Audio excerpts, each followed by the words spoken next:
नमस्कार दोस्तों, advance classes के परिवार पर आप सभी का स्वागत है। दोस्तों मैं हूं इमरान खान। राजस्थान की कला व संस्कृति के अंदर दोस्तों बात कर रहे थे राजस्थान की हस्तकला की, और दोस्तों अपन ने बात कर ली थी राजस्थान के अंदर छपाई की बात की थी, राजस्थान के अंदर रंगाई की बात की थी, कपड़ों पर अंदर कशीदाकारी की बात की थी, और जिस पर बात कर रहे थे दोस्तों वो कर रहे थे अपन राजस्थान के अंदर कपड़ों पर रंगाई की बात कर रहे थे, चित्रकारी की बात कर रहे थे। तो उसी क्रम को आगे बढ़ाता हूं। तो दोस्तों बात करते हैं कपड़ों पर चित्रकारी की।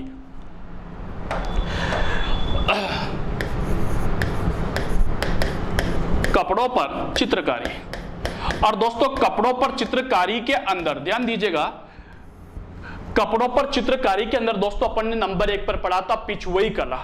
क्लियर? पिछुई कला के बारे में अपन बात कर रहे थे। और दोस्तों उसके बाद नंबर 2 पर, नंबर 2 पर अपन जो बात कर रहे थे वो कर रहे थे दोस्तों आपके फड़ की, फड़ चित्रकला की। दोस्तों ये इंपॉर्टेंट है, इसको याद रखना, सभी बच्चे मोस्ट करके लिखना है इसको। क्लियर? अब बात करते हैं फड़ चित्रकला। दोस्तों फड़ चित्रकला के लिए दोस्तों आपके किस स्थान आता है, वो आता है दोस्तों शाहपुरा। और शाहपुरा कहां पर आता है दोस्तों? भीलवाड़ा के अंदर आता है। शाहपुरा भीलवाड़ा की प्रसिद्ध है। तो आपसे एग्जामिनर पूछे कि फड़ चित्रकला कहां की प्रसिद्ध है, तो आपको क्या आंसर देना है? शाहपुरा भीलवाड़ा की प्रसिद्ध है दोस्तों। क्लियर? अब बात करते हैं कि सर फड़ क्या चीज होती है। पहले वो बात कर ले, फिर क्या होगा वो आगे बात करेंगे। दोस्तों फड़ क्या होती है समझना। फड़ कुछ नहीं होती दोस्तों, एक कपड़ा होता है। ध्यान दीजिएगा, एक कपड़ा होता है। ये कपड़ा है भाई, ये कपड़ा है, मान लीजिएगा ये कपड़ा है, ठीक है। अब इस कपड़े पर किसी में देवी देवताओं के जीवन से संबंधित चित्र बना दूं दोस्तों। कपड़े के ऊपर मान लीजिए कपड़ा है, और इस कपड़े के अंदर दोस्तों मैंने किसी देवी देवताओं के जीवन से संबंधित चित्र बना ले। देखो पाबूजी मान लीजिए, पाबूजी देवचानी से गाय मांग रहे, जिंदल राउत की से युद्ध कर रहे, 3.5 फेरे ले रहे। ऐसे दोस्तों मैंने उनके जीवन से संबंधित बहुत सारे चित्र बना दिए भाई, बहुत सारे चित्र बना दिए भाई। ये देखिए आप लोग। तो ये अब ये जो कपड़ा है ना दोस्तों, ये क्या बनाए दोस्तों? मैंने चित्र बनाए भाई। अब ये जो कपड़ा है, ये कपड़ा क्या कहलाएगा दोस्तों? आपके फड़ कहलाएगा। क्या कहलाएगा दोस्तों? फड़ कहलाएगा। तो फड़ किसे कहा जाएगा? कि ऐसा कपड़ा जिस पर देवी देवताओं के जीवन से संबंधित चित्र बने हों दोस्तों, उन्हें फड़ कहा जाता है। क्लियर दोस्तों? अब दोस्तों इन चित्रों को समझाने वाला जो व्यक्ति होता है ना, अपन तो नॉर्मल व्यक्ति हैं दोस्तों, समझ नहीं सकते, तो समझाने वाला जो व्यक्ति होता है दोस्तों उसे कहा जाता है बोपा। क्या कहा जाता है? बोपा। क्लियर दोस्तों? और समझाना जो शब्द है दोस्तों, उस समझाने को कहा जाता है बाचना। क्या कहा जाएगा? बाचना कहा जाएगा। तो अब आपसे मैं पूछूं कि फड़ को बाचने का काम कौन करता है? बोपा करता है। क्लियर दोस्तों? दोस्तों जो बोपा होता है वह इन फड़ का वाचन जो है, समझाता जो है दोस्तों, वह गा गा कर समझाता है। और अगर गाना गाया जा रहा है तो किसी ना किसी चीज की बजाने की जरूरत पड़ेगी, और जो चीज बजाई जाती है दोस्तों उसे वाद्य यंत्र कहा जाता है। क्या कहा जाएगा? वाद्य यंत्र। तो फड़ का वाचन करते समय किसकी आवश्यकता होती है? वाद्य यंत्र की। फिर दोस्तों और फड़, ध्यान देना दोस्तों, 2-3 चीजें समझा दो फिर यहां पर आऊंगा। ये क्या है दोस्तों? फड़ है। फड़ के ऊपर ये चित्र बने हुए हैं दोस्तों। ये जिस व्यक्ति ने चित्र बनाए थे उसे दोस्तों चितेरा कहा जाता है। यानी चित्र मतलब चित्रकार। जो चित्रकार होता है दोस्तों उसे क्या कहा जाता है? चितेरा कहा जाता है। क्लियर दोस्तों? तो वापस समझिए, किसी कपड़े पर देवी देवताओं के जीवन से संबंधित चित्र बनाना क्या कहलाता है? फड़ कहलाता है। फड़ का वाचन कौन करेगा? बोपा। किसके साथ करेगा? वाद्य यंत्र के साथ। कपड़े पर जो चित्र बनाएगा दोस्तों उसे क्या कहा जाएगा? क्या कहा जाएगा? उसे चितेरा कहा जाएगा। क्लियर दोस्तों? 1 मिनट याद देखिए आप, यह है फड़, यह कपड़ा है, ध्यान दीजिएगा। ये देखिए पूरी फड़ आपके सामने मौजूद है, ये फड़ है दोस्तों। इसके अंदर छोटे छोटे बहुत सारे चित्र बने हुए हैं दोस्तों। बाबूजी की फड़ है, तो दोस्तों इसको ध्यान से देखिए, आप लोग गौर से देखिए। इसके अंदर दोस्तों बहुत सारे चित्र बने हुए हैं भाई। तो किसी देवी देवताओं के ये चित्र बने हुए हैं, तो दोस्तों इस कपड़े को क्या कहा जाता है? इसे दोस्तों फड़ कहा जाता है। फिर दोस्तों अब यहां पर आपको क्या समझ में आ रहा है बेटा? मेरे को ये बताओ, कुछ समझ में आ रहा है क्या? आ रहा है क्या भाई? मैंने कहा कि आपके देवताओं के जीवनी है, तो आपको इसमें क्या समझ में आ रहा है? क्या कर रहे हैं? नहीं आ रहा। तो जो समझाने का काम करता है, समझाने को कहा जाता है, एक मिनट पेन चेंज करेंगे, समझाने को कहा जाता है बाचना, यानी जो समझाने का काम करता है दोस्तों उसे बोपा कहा जाता है। क्या कहा जाएगा दोस्तों? उसे बोपा कहा जाएगा। समझाने वाला व्यक्ति क्या कहलाता है? बोपा कहलाता है। क्लियर दोस्तों? और जिस व्यक्ति ने ये चित्र बनाए थे, किसी न किसी ने तो बनाए होंगे भाई, तो जिस व्यक्ति ने ये चित्र बनाए थे दोस्तों उसे चितेरा कहा जाता है। क्लियर दोस्तों? तो फड़ देखिए आप इस तरह की बनी होती है। क्लियर? अब आ जाओ वहां पर वापस, पर समझ में आ गई दोस्तों? फोटो बता दिया मैंने, अब आगे बात करते हैं। चलिए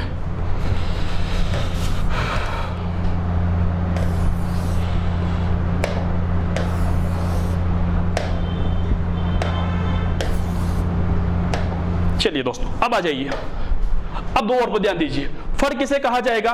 वापस समझना, किसी कपड़े पर, किसी कपड़े पर, कपड़े पर देवी देवता के चित्र बनाना। किसी कपड़े पर देवी देवताओं के चित्र बनाना क्या कहलाता है? फड़ कहलाता है। क्लियर दोस्तों?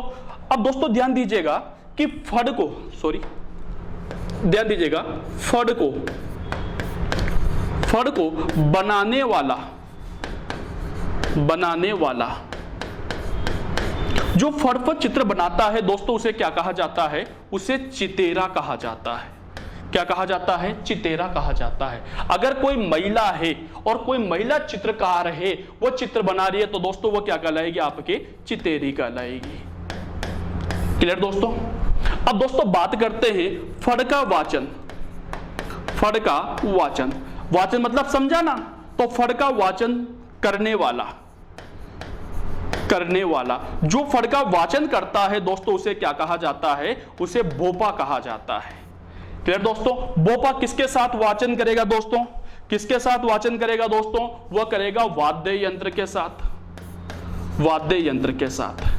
क्लियर यहां तक आप सभी बच्चों के? अब आगे देखिए, अब समझना दोस्तों, फड़ का रंग, जो फड़ का, हालांकि कोई सा भी कलर का हो सकता है, अभी आपने देखा है, तो देखिए आप वापस देखिए, कौन सा कलर है? लाल, और इसमें नीला, मुख्य रूप से नीला का प्रयोग हुआ है। तो फड़ के अंदर वापस ध्यान दीजिएगा कि फड़ का रंग कौन सा होता है? नीला, या फिर कौन सा होगा? नीला प्लस लाल रंग।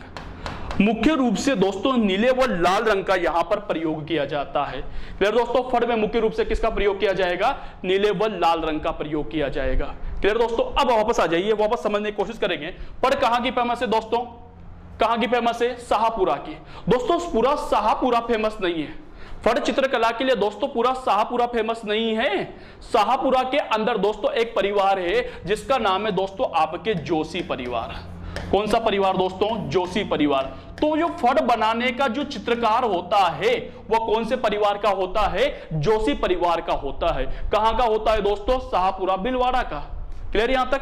अब बात कर लेते हैं, अब आपसे एग्जामिनर पूछे कि राजस्थान में प्रमुख फड़ चित्रकार, राजस्थान में प्रमुख फड़ चित्रकार कौन है भाई? तो दोस्तों कौन है राजस्थान के प्रमुख फड़ चित्रकार? कौन है? तो वह है दोस्तों आपके श्रीलाल जोशी। कौन है दोस्तों? श्रीलाल जोशी। राजस्थान में फड़ चित्रकला के प्रमुख कलाकार कौन है दोस्तों? श्रीलाल जोशी हैं। लेकिन दोस्तों यूं पूछ लिया जाए कि राजस्थान में फड़ चित्रकला या चित्रकला की महिला प्रमुख चित्रकार। अब महिला की बात कर ली भाई मैंने। अगर दोस्तों महिला के बारे में पूछा जाए तो दोस्तों आंसर क्या होगा आपका? पार्वती जोशी। कौन होगा दोस्तों? पार्वती जोशी। वापस ध्यान दीजिएगा, अगर यूं पूछे कि फड़ चित्रकला के प्रमुख कलाकार कौन है तो श्रीलाल जोशी। अगर यूं पूछे कि महिला चित्रकार कौन है, महिला का नाम दे दे तो महिला कौन है दोस्तों? पार्वती जोशी। देखिए दोनों जोशी जोशी हैं, दोनों जोशी जोशी हैं। और जोशी हैं तो कहां के होंगे, शाहपुरा भिलवाड़ा के हैं। क्लियर दोस्तों, यहां तक स्क्रीनशॉट ले लीजिए, फिर आगे बढ़ूंगा मैं। हो गया, चलिए दोस्तों अब आगे देखिए। फड़ समझ में आ गई दोस्तों, ये फड़ है, फड़ का फोटो है आपके सामने दोस्तों। ये किसी देवी देवताओं के चित्र बना दिया जाता है, ये कपड़ा है और लाल रंग की प्लेट हो, लाल या नीले रंग का प्रयोग किया जाता है, देवताओं के फोटो होते हैं। तो ये चीज जो होती है दोस्तों, इसे क्या कहा जाता है, फड़ कहा जाता है। क्लियर दोस्तों, आगे देखिए आप। अब बात कर लेता हूं मैं प्रमुख फड़ है, प्रमुख फड़ है दोस्तों। राजस्थान की प्रमुख फड़ों की बात कर लेते हैं तो सबसे पहले अपन एक एक करके लेते हैं। सबसे पहले बात करते हैं अपन पाबूजी की फड़, पाबूजी की फड़। देखिए आप दोस्तों, यहां से क्वेश्चन बनता है, यहां से सब बच्चों का ध्यान बोर्ड पर होना चाहिए। यहां से क्वेश्चन बनता है पाबूजी की फड़ कि प्रमुख फड़ों के बारे में क्वेश्चन पूछा जाता है। तो दोस्तों अगर पाबूजी की फड़ के बारे में बात की जाए तो सबसे पहले बात करता हूं मैं वाचक जाति। वाचक जाति मतलब बेटा वो वाचन किया जाएगा बोपा के द्वारा किया जाएगा, तो वो जो बोपा होगा ना वह कौन सी जाति का होगा। तो यहां पर जो बोपा होता है, ध्यान दीजिएगा, यहां पर जो बोपा होता है वह नायर जाति का होता है। कौन सी जाति का दोस्तों, नायर जाति का, नायर जाति का। तो आपसे एग्जामिनर पूछे कि पाबूजी की फड़ का वाचन कौन सी जाति के बोपों के द्वारा किया जाता है, तो नायर जाति के बोपों के द्वारा किया जाता है। लेकिन दोस्तों मैं बात करूं आप लोगों से कि वाद्य यंत्र, मैंने कहा था कोई ना कोई वाद्य यंत्र बजाएगा, तो यहां पर पाबूजी की फड़ का वाचन करते समय कौन से वाद्य यंत्र का प्रयोग किया जाता है।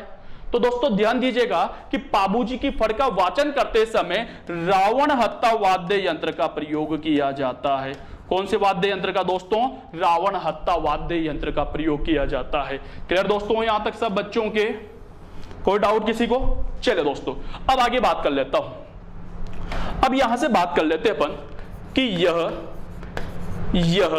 राजस्थान की, इंपोर्टेंट लाइन लिख रहा हूं बेटा, कॉपी में उतार लीजिए, यह राजस्थान की प्रमुख व लोकप्रिय फड़ है, लोकप्रिय फड़ है। दोस्तों समझना, हमारे राजस्थान के अंदर बहुत सारे फड़ का मतलब देवी देवताओं के फोटो, और जहां तक मैं जानता हूं लगभग सभी देवी देवताओं के फोटो बन चुके हैं, सभी देवी देवताओं की फड़े बन चुकी है। लेकिन दोस्तों राजस्थान के अंदर जितनी भी फड़े बनी हैं उन फड़ों में सबसे प्रसिद्ध, सबसे प्रमुख, सबसे लोकप्रिय जो फड़ मानी जाती है दोस्तों, वो किसकी मानी जाती है, पाबूजी की फड़ मानी जाती है। तो आपसे एग्जामिनर पूछेगा कि राजस्थान की सबसे प्रमुख फड़ किसकी है, तो पाबूजी की है। राजस्थान की सबसे प्रमुख फड़ का वाचन कौन सी जाति के द्वारा, तो नायर जाति के द्वारा। राजस्थान की सबसे प्रमुख फड़ का वाचन कौन से वाद्य यंत्र के साथ, तो रावण हत्ता वाद्य यंत्र के साथ। क्लियर दोस्तों, आगे देखिए दोस्तों, पाबूजी की घोड़ी का नाम क्या था, बताओगे कोई, बताइए पाबूजी की घोड़ी का नाम क्या था, बताइए पाबूजी की घोड़ी का नाम क्या था। तो दोस्तों ध्यान देना, पाबूजी घोड़ी का नाम था केसर कालवी। बेटे दोस्तों पाबूजी घोड़ी पर बैठे हुए हैं, ये देखिए आप, ये बैठे हुए। तो ध्यान दीजिएगा, पाबूजी घोड़ी का जो नाम था दोस्तों वो क्या था, केसर कालवी। तो ध्यान दीजिएगा, इस फड़ में बहुत इंपॉर्टेंट चीजें बता रहा हूं दोस्तों मैं, इस फड़ में पाबूजी की घोड़ी, पाबूजी की घोड़ी का रंग, इस फड़ के अंदर पाबूजी घोड़ी जो है उसका जो रंग दिया गया है दोस्तों वह काला दिया गया है। कौन सा है दोस्तों, काला है दोस्तों। कौन सा है, काला। तो आपसे पूछ जाए कि पाबूजी की फड़ में केसर कालवी की घोड़ी का रंग कैसा है, काला है।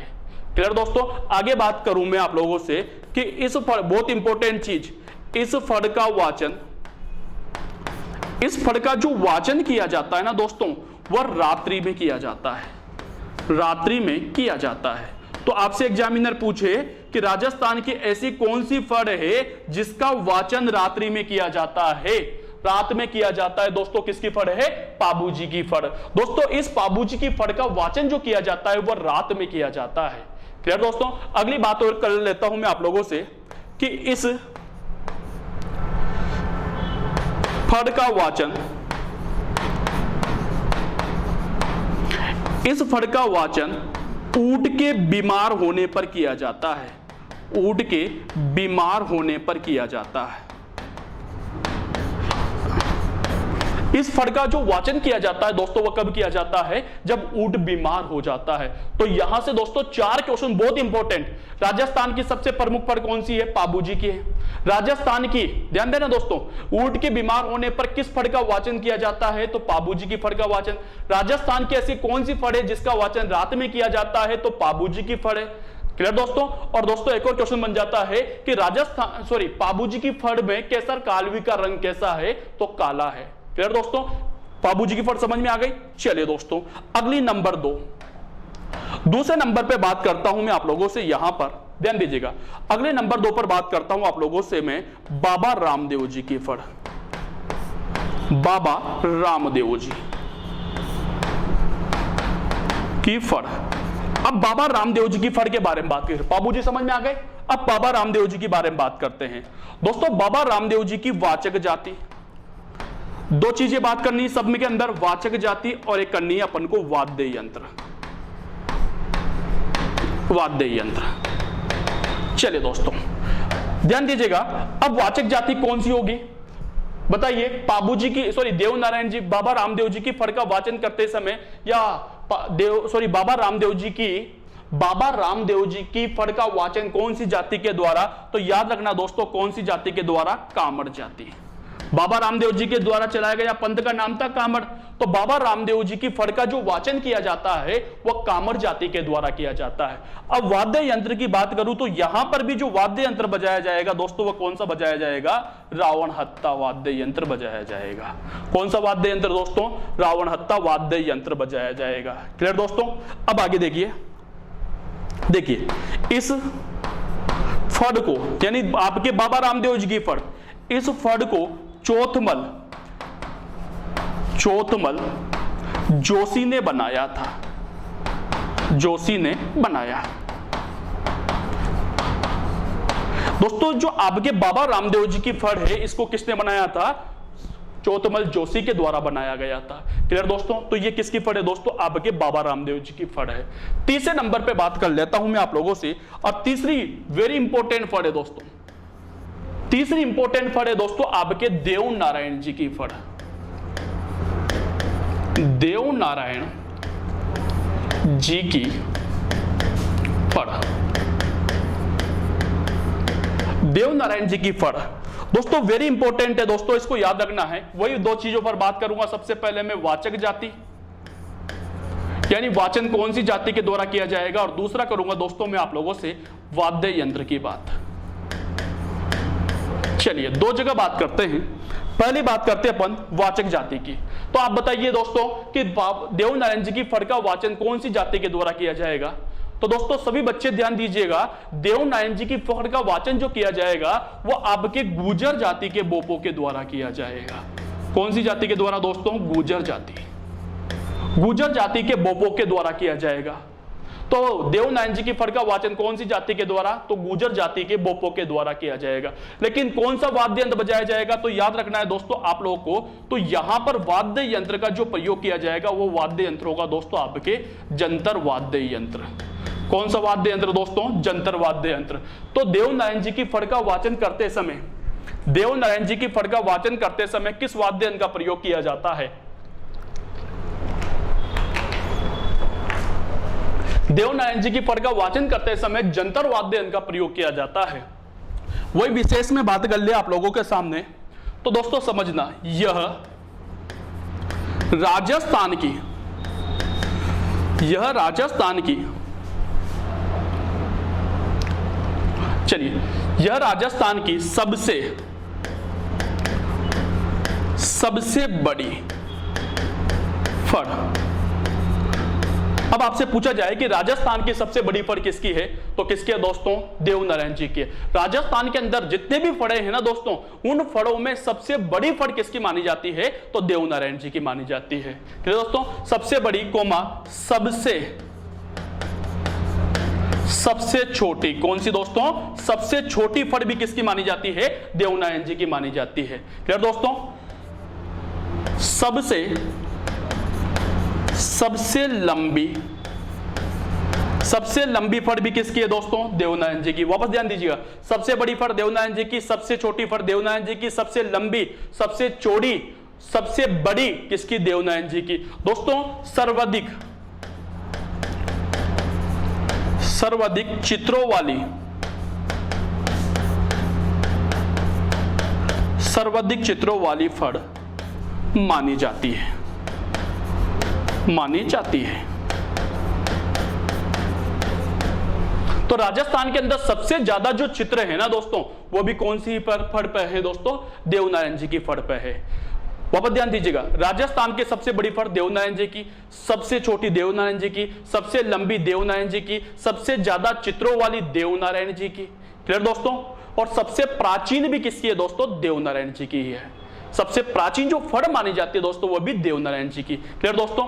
दोस्तों ध्यान दीजिएगा, 2 सितंबर, बात कर रहा हूं दोस्तों आप लोगों से 2 सितंबर 1992 और 2 सितंबर 1992 को दोस्तों देवनारायण जयंती थी। तो 2 सितंबर 1992 को इस फड़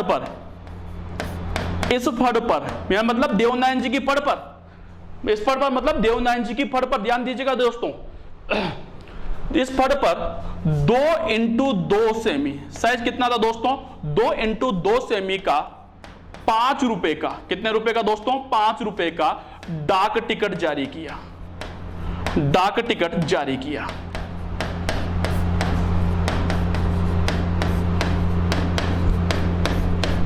दोस्तों 2x2 सेमी का जो डाक टिकट जारी किया था, उसे राजस्थान की सबसे छोटी फड़ माना जाता है। क्लियर दोस्तों? कोई डाउट यहां तक आप लोगों के?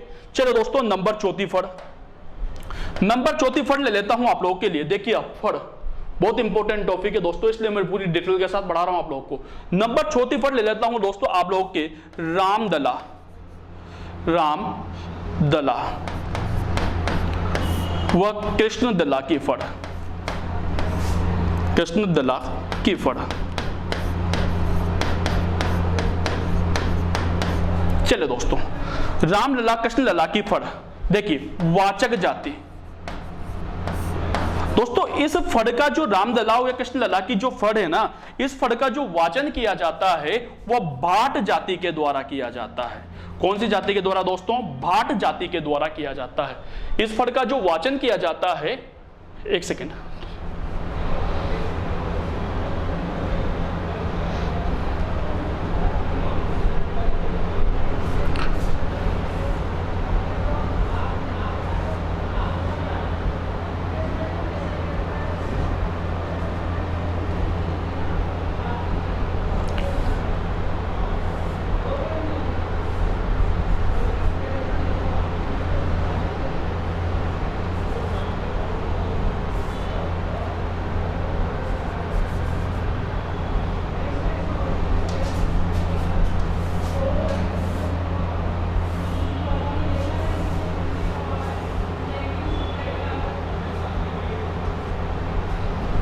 चलिए दोस्तों सेट कर लेता हूं मैं पेज को, ताकि आपको अच्छी तरह नजर आ जाए।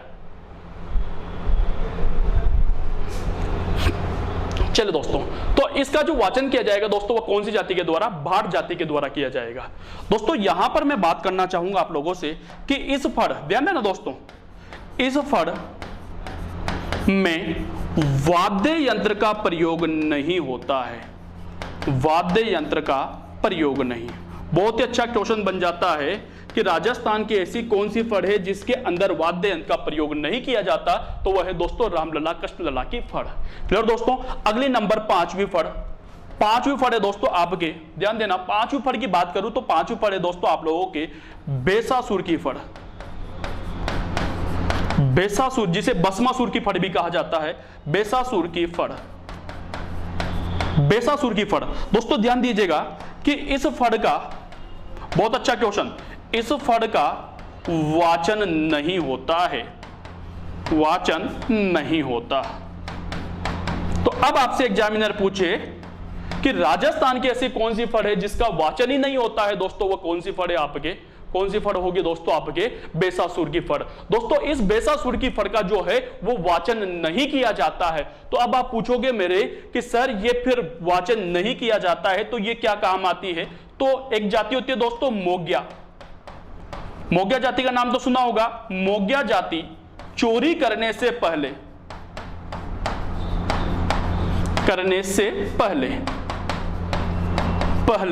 आशीर्वाद लेती है। दोस्तों मोग्या जाति जो होती है ना, वो जब चोरी करने जाती है तो चोरी करने से पहले इसी फड़ का क्या लेती है दोस्तों, वह आशीर्वाद लेती है। तो दोस्तों ये थी आपके राजस्थान की 5 इंपॉर्टेंट फड़ें। हालांकि दोस्तों राजस्थान के अंदर बहुत सारी फड़े हैं, लेकिन दोस्तों प्रमुख फड़ों की बात की जाए तो ये आपके राजस्थान की प्रमुख फड़े हैं। क्लियर दोस्तों, अगले पेज पे चलूं, एक बार स्क्रीनशॉट ले लीजिए आप लोग सभी बच्चे और बच्चियों, बहुत इंपॉर्टेंट टॉपिक है, वेरी मोस्ट करके लिखना है। चलो दोस्तों अगली बात है दोस्तों आपके, अब देखना दोस्तों, अपने सबसे पहले छपाई पढ़ी, उसके बाद रंगाई पढ़ी, रंगाई के बाद दोस्तों अपने कसीदाकारी पढ़ी, चित्रकारी पढ़ी कपड़ों पर। अब कपड़ों से थोड़ा हट के बात करता हूं और बात करता हूं दोस्तों आप लोगों से मैं बर्तनों पर चित्रकारी। नंबर 6 पर बात कर रहे हैं बर्तनों पर चित्रकारी। अब बर्तनों पर चित्रकारी कैसे दोस्तों, तो बर्तनों पर जो चित्रकारी होती है उसके अंदर दोस्तों अपन केवल एक पर बात करेंगे जिसे कहा जाता है दोस्तों पोटरी। क्या कहा जाएगा दोस्तों, कहा जाएगा, क्या कहा जाएगा दोस्तों, पोटरी। अब पोटरी क्या होता है दोस्तों, समझना कि पोटरी क्या होगा दोस्तों, कि चीनी व मिट्टी के बर्तनों पर, या तो चीनी का या मिट्टी आपके घरों में होंगे दोस्तों, तो चीनी व मिट्टी के बर्तनों पर अगर कोई आकर्षक व कलात्मक चित्रकारी की जाती है तो दोस्तों उसे क्या कहा जाता है, पोटरी कहा जाता है। दोस्तों ध्यान दीजिएगा, आपके घरों के अंदर चाय की कप होंगे भाई, उसके अंदर फूल पत्तियों की डिजाइन बनी हुई है दोस्तों, देखा होगा आप लोगों ने, वो भी क्या है दोस्तों, पोटरी है। चाय की ट्रे होगी दोस्तों, चीनी वाली की बात कर रहा हूं, उसके अंदर भी दोस्तों फूल पत्तियों की डिजाइन बनी होगी, वो भी क्या है दोस्तों, पोटरी है। तो चीनी आएगी, चीनी या मिट्टी के बर्तनों पर आकर्षक व कलात्मक तरीके से जो डिजाइन तैयार की जाती है दोस्तों उसे क्या कहा जाता है, पोटरी कहा जाता है। अब ध्यान दीजिएगा, पोटरी पर बात करेंगे अपन, तो पोटरी पर बात करें तो पोटरी क्या होती है, पहले वो बात कर लेते हैं पोटरी क्या होती है। ध्यान दीजिएगा कि चीनी व मिट्टी के बर्तनों पर,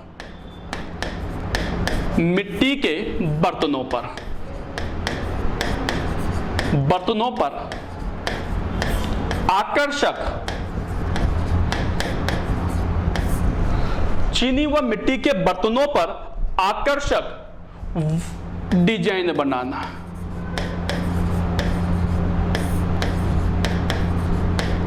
आकर्षक व कलात्मक जो डिजाइन बनाई जाती है दोस्तों उसे क्या कहा जाता है, पोटरी कहा जाता है।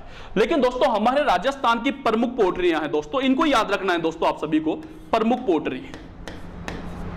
इन प्रमुख पोटरियों को आप सभी बच्चों और बच्चियों, आप सभी को याद रखना है कि राजस्थान के अंदर कुछ प्रमुख पोटरियां हैं दोस्तों, उनको आप सभी को याद रखना है दोस्तों। कौन कौन सी है समझना दोस्तों।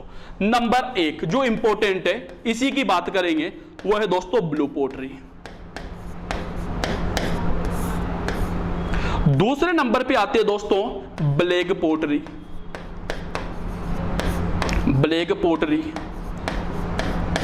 तीसरे नंबर पे आती है दोस्तों आपके कागजी पोटरी,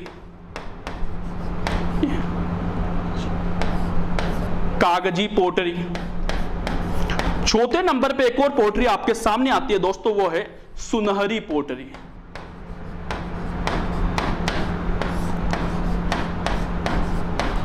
जिसे सुनहरी टेराकोटा भी कहा जाता है।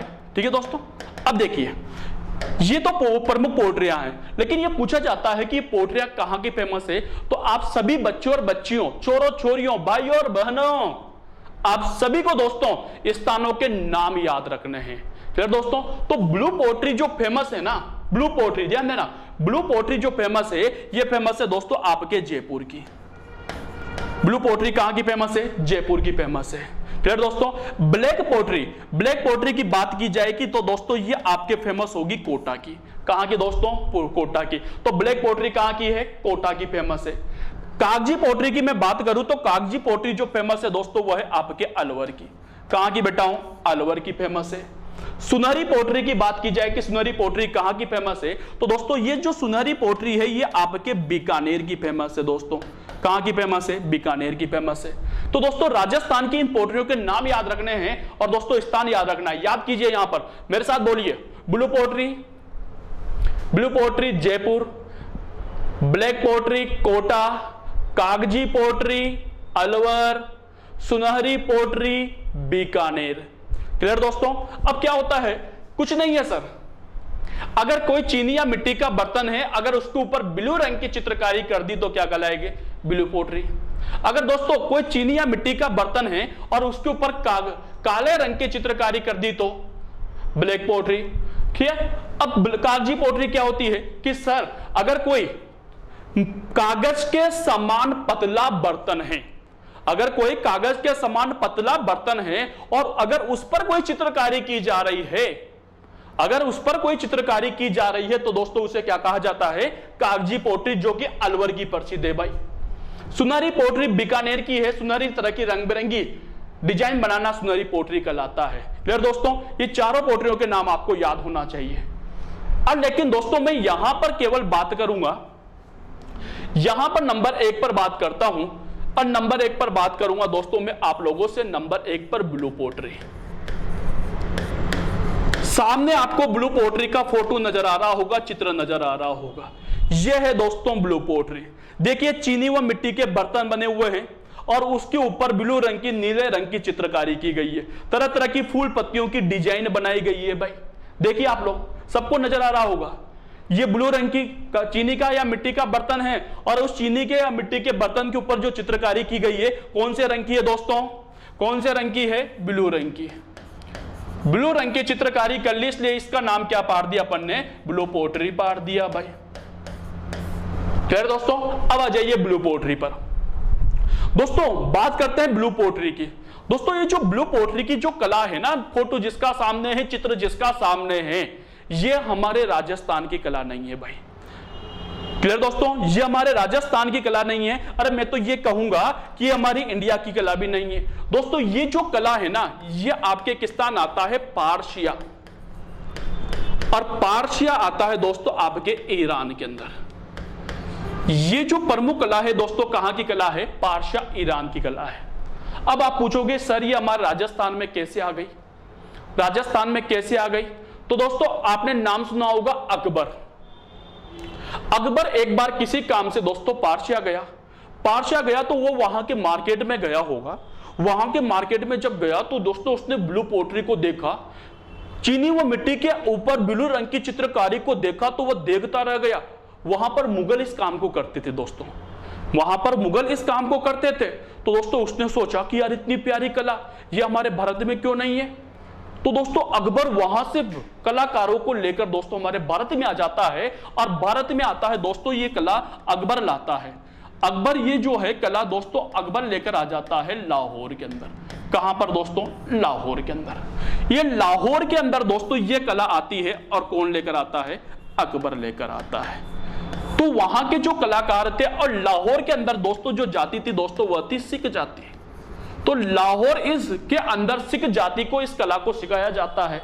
तो लाहौर में यह कला कौन सीख गया? सिख सीख गए भाई। कौन सीख गया दोस्तों? सिख सीख गए। क्लियर दोस्तों? अब बात करते हैं कि लाहौर से अब यह कला आ गई दोस्तों कहां पर? जयपुर के अंदर। लाहौर से यह कला कहां पर आ गई? जयपुर में। तो अब यह क्वेश्चन आ जाता है कि दोस्तों ध्यान दीजिएगा, यह कला अब जयपुर में आ गई तो इस कला को जयपुर में लाने का श्रेय किसे दिया जाता है? जयपुर के अंदर इस कला को कौन लेकर आया था? जयपुर के अंदर दोस्तों इस कला को कौन लेकर आया था? तो ध्यान दीजिएगा आप सभी बच्चे, तो जयपुर के अंदर इस कला को लाने का जो श्रेय दिया जाता है वो दोस्तों राम सिंह प्रथम को दिया जाता है। किसे दिया जाता है दोस्तों? राम सिंह प्रथम को दिया जाता है। राम सिंह प्रथम, राम सिंह प्रथम 100% सही आंसर। क्लियर? आ गई समझ में? चलो दोस्तों, तो इस कला को राजस्थान में लाने का जो प्रमुख कलाकार श्रेय दिया जाता है दोस्तों वो किसे दिया जाता है? राम सिंह प्रथम को दिया जाता है। क्लियर दोस्तों? अब बात कर लेता हूं मैं दोस्तों कि ब्लू पोट्री के प्रमुख कलाकार कौन है। इंपॉर्टेंट है दोस्तों, याद रखना दोस्तों। दोस्तों ब्लू पोएट्री के जो प्रमुख कलाकार माने जाते हैं, ब्लू पोएट्री के जो प्रमुख कलाकार माने जाते हैं वो माने जाते हैं आपके कृपाल सिंह शेखावत। कौन माने जाते हैं दोस्तों? कृपाल सिंह शेखावत।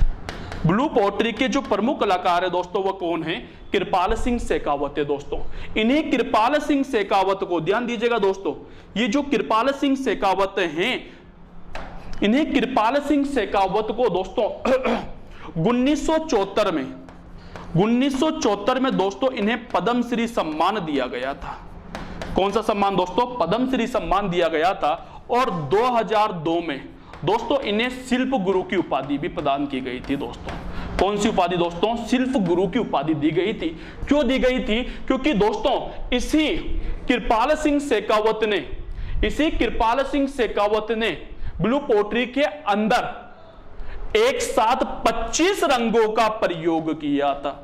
कितने रंगों का दोस्तों? 25 रंगों का प्रयोग किया। पूछ लेता है दोस्तों एग्जामिनर कि कृपाल सिंह ने ब्लू पोएट्री में कितने रंगों का प्रयोग किया था, तो 25 रंगों का प्रयोग किया था। इसलिए दोस्तों इन्हें 1974 में पद्मश्री सम्मान से सम्मानित किया गया और 2002 के अंदर दोस्तों इन्हें शिल्प गुरु की उपाधि से भी सम्मानित किया गया। क्लियर दोस्तों? यहां तक आ गई समझ में? तो यह है ब्लू पोएट्री। आज आगे बढ़ने का समय इजाजत नहीं देता है तो अपनी क्लास को मैं यहीं पर विराम देता हूं। फिर मिलूंगा दोस्तों इसी हस्तकला को आगे बढ़ाने के लिए। आज के लिए इतना ही। थैंक यू, शुक्रिया, धन्यवाद दोस्तों।